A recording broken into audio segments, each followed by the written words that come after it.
hablar de cuando a las personas se desenterraba en las iglesias, que era la época colonial. No, de ahí los ritos de la muerte. El rito de la muerte en aquella ciudad de Montevideo, que estamos hablando 6.300 personas en 1787, y que estaban dentro. Ahí vamos a empezar. Esa es, no existen. O sea, esta es la iglesia de los franciscanos y Colegio San Bernardino, donde estudió, por ejemplo, Artigas, donde hoy es el Banco República de la Ciudad Vieja. Y allí, y esta es en los jesuitas, que también está en un lugar conocido, que es donde está el Ministerio de Transporte y Obras Públicas, frente a la Plaza Matriz. Allí se enterraba. Y se enterraba, y quien tenía dinero para poder financiar una sepultura dentro de la iglesia, cuanto más cerca del atrio, del altar mejor, porque se estaba más cerca de Dios, lo hacía, y quien tenía menos recursos lo hacía en el atrio. Y quien no podía, si ustedes miran allá en el ángulo, abajo a la izquierda, ven allá, ven unas cruces, ahí estaba el cementerio, el Campo Santo. Las iglesias tenían el cementerio, en donde estaban, por supuesto, quienes no podían pagar. Esto era un negocio de las órdenes religiosas, ¿no? Franciscanos y jesuitas, que fueron las dos más importantes que llegaron a nuestra tierra, y que estaba autorizada por la corona española. Bueno, en España, los pueblos de España se sigue usando mucho, ¿no? Sin duda. Gran parte de los campos santos, el sí. cementerio, están vinculados a la iglesia. Ahí está. Pero acá, desde hace 100 años, somos un país laico, pero ya vamos a ver que en la época colonial, cuando empieza a darse la importancia, por ejemplo, al tema de la higiene, al tema de la, doctor, lo miro, salud pública, también, las epidemias, se enterraban en estas iglesias que eran del clero regular, o sea, de las órdenes religiosas, y esta es la del, por ejemplo, la iglesia que existe todavía del Hospital Maciel, ¿no? Esa que tiene una bala en una de las columnas a la izquierda, que según dicen es de la época de las invasiones inglesas. O sea que el enterramiento se va a restaurar ahora, leí hace pocos días, se va... Buena noticia, ¿no? Ahí tiene incluso un museo. Una joyita, una joyita. Sí, bueno, y en definitiva, los enterramientos eran dentro de la ciudad amurallada y dentro de las iglesias. Eso, desde el punto de vista de la salud pública, va a ser muy criticado. Los olores se hablaba. Se hablaba, por ejemplo, hay unas crónicas que hablan de varios sujetos de este pueblo. 1791, el Cabildo de Montevideo dice: han tenido que salir de las iglesias por la fetidez que había en ellas, ¿no? El olor a podrido, y verdaderamente, y eso empieza a ser cuestionado, ¿no? O sea, vimos dos de las órdenes religiosas. Esta era del clero secular, o sea, del clero que dependía del obispo. También la catedral tenía su camposanto, como se llamaba, ¿no? Ahí está la catedral también.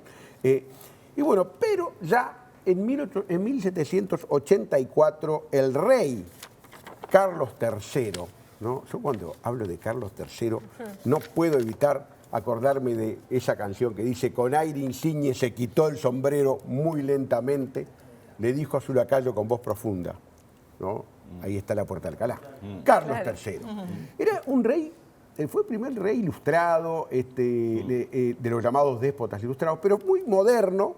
Él fue el que, por ejemplo, jerarquizó a Montevideo como uno de los puertos de llegada del tránsito, por ejemplo, esclavista y de todo el tránsito de comercio en América, y también fue uno de los primeros, fue el primero que en una real cédula.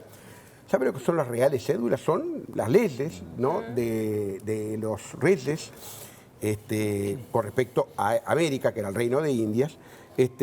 Establece en 1784 ya que deben salir. Ahí está. Este señor, ¿no?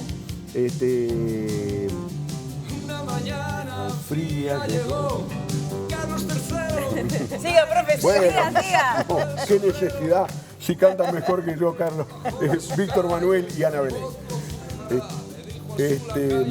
Bueno, es un poco la pintura de lo que era ese personaje, además que fue muy modernizador de aquel reino. Pero esta no es la Puerta de Alcalá. No, esta es la puerta del portón de San Juan. Estaba en donde hoy es la Plaza España, y por allí se salía de Montevideo cuando se empieza a instrumentar el primer cementerio afuera de la ciudad, que no hay fotos, que eran Durazno y Andes. Mirá. ¿no? Mirá. De ahí salían. Y ustedes saben que no había, era por donde hoy está Maldonado, vamos a suponer más o menos la calle Maldonado.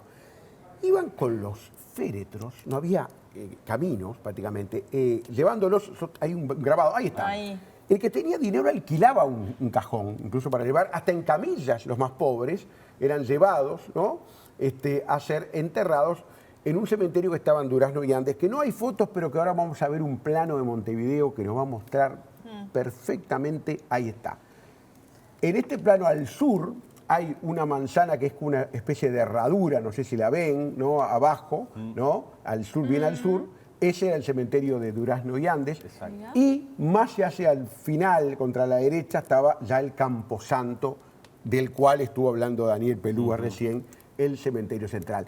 Completando ese proceso de salir, de sacar los cementerios del centro de la ciudad por un tema higienista y de salud pública, pero que, por supuesto, después vinieron otros. El cementerio británico primero tuvo su lugar en Ejido y 18, ¿no? Donde hoy está la Intendencia, Exacto. hoy está en el buceo.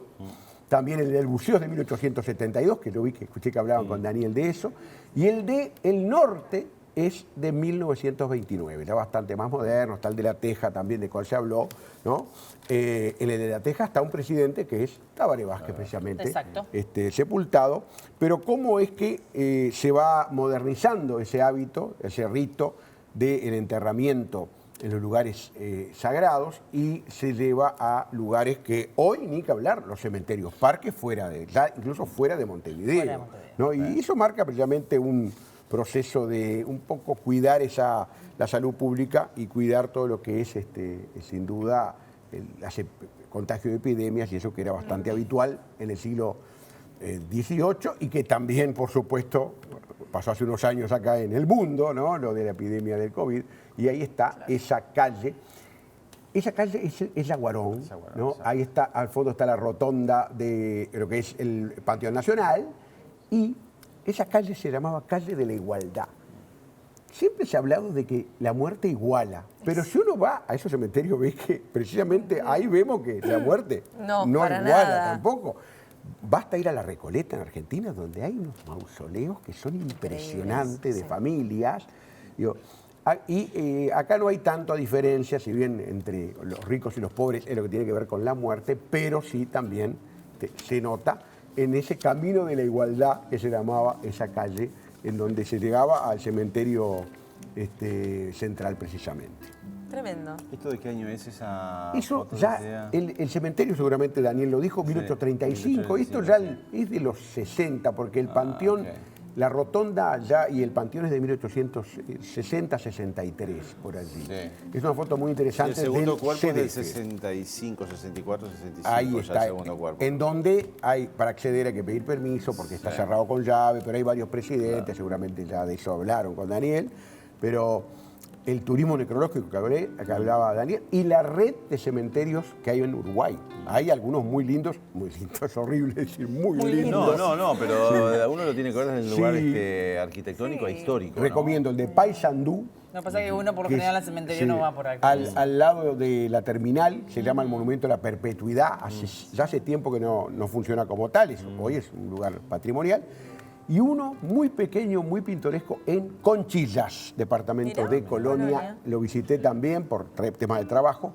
Es muy interesante porque ahí está una parte que es para los ingleses, todos saben que Conchillas tuvo que ver con la explotación inglesa en la zona, y otra para los criollos. O Qué sea, bueno, ahí, profe. que ahí también se diferenciaban un poco, en los cementerios se nota también esa diferencia social. Muchas gracias, como Un siempre. gustazo, como Un placer siempre. escucharlo. Dale.